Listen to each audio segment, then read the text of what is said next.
Here is something nobody in your office is going to tell you. Your work quality alone will not get you promoted.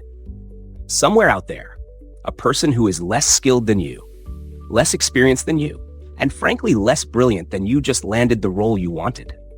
And they got it because people knew who they were. That is not luck. That is personal branding. And if you have been treating it as a vanity exercise for influencers and social media types, that misunderstanding is costing you real career advancement. A personal brand at work is not a performance. It is a reputation, deliberately shaped. It is the answer to the question people give when someone asks, "What do you think of so-and-so?" The good news is that you can engineer that answer, and this video is going to show you exactly how. The first milestone is understanding what your brand actually is right now, before you build anything new. Most professionals skip this step entirely and then wonder why their efforts feel hollow. Think of it as a brand audit. Ask 3 to 5 trusted colleagues, not friends, colleagues, one simple question.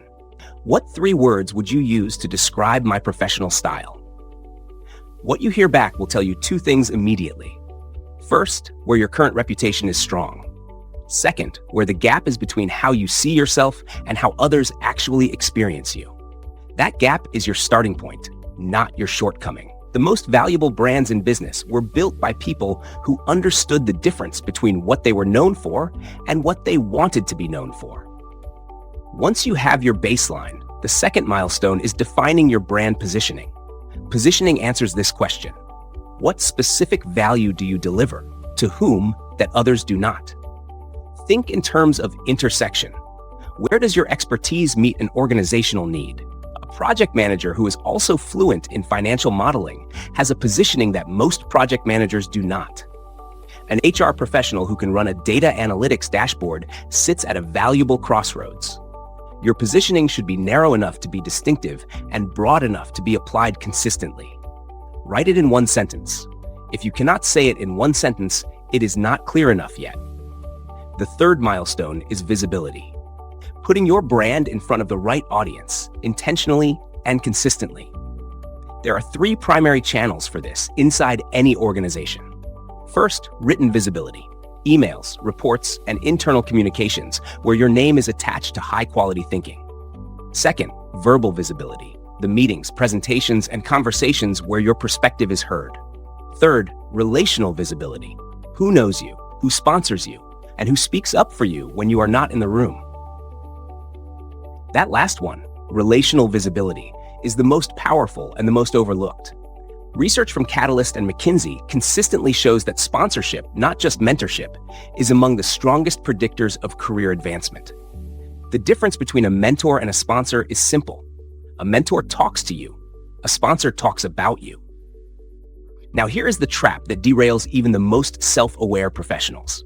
They build a brand that is brilliant on paper and then forget to live it consistently. They present confidently in the boardroom and then disappear into silence during team meetings.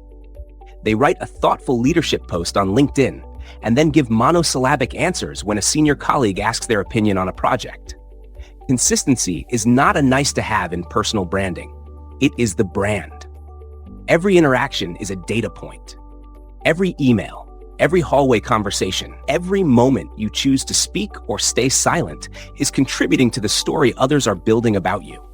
A brand built in bursts of brilliance and then abandoned between those bursts is not a brand. It is a rumor. The real power of a personal brand is not the promotion it gets you today. It is the career infrastructure it builds over time. A professional identity that travels with you, opens doors you did not knock on, and represents you in rooms you have never entered. Professionals who invest in their brand early spend less time proving themselves later.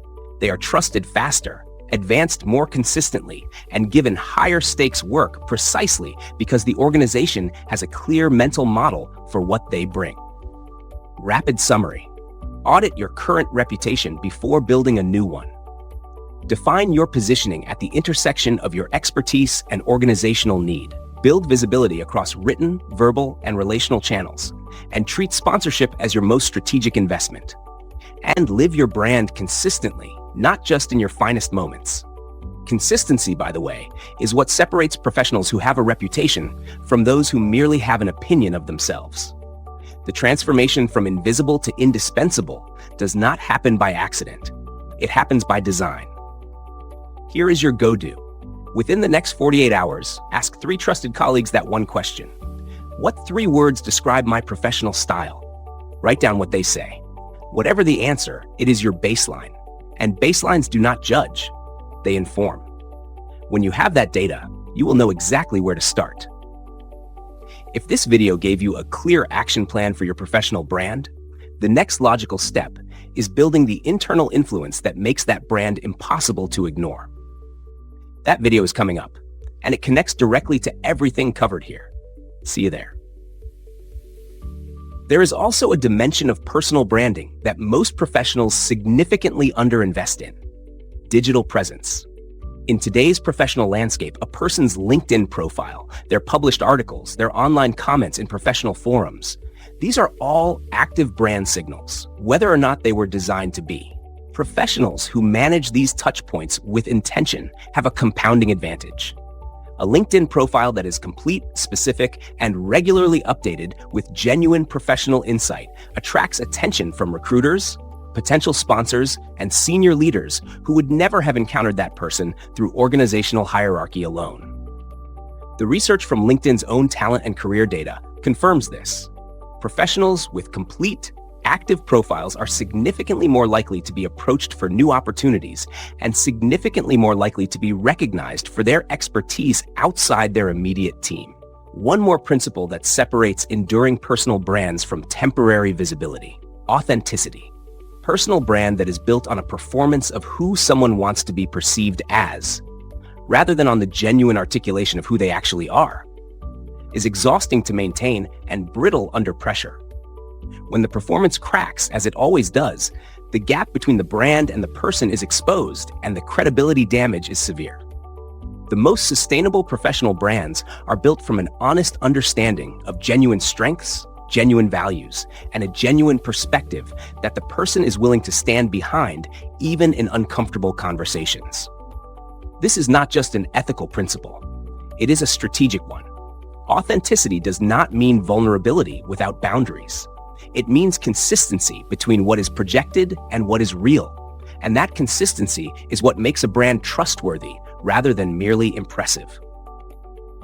Think about the professionals whose personal brand has had the most lasting impact in your industry or organization. They are almost always people known for a specific perspective, a characteristic way of operating, or a consistent quality that others can predict and rely on. They are not trying to be everything to everyone. They are very clearly themselves in a way that adds distinctive value to the environments they inhabit. That is the standard worth building toward. Thanks for watching. If you found this useful, hit like and subscribe to our channel for more practical insights. And if you're ready to go further, check out the next video on your screen.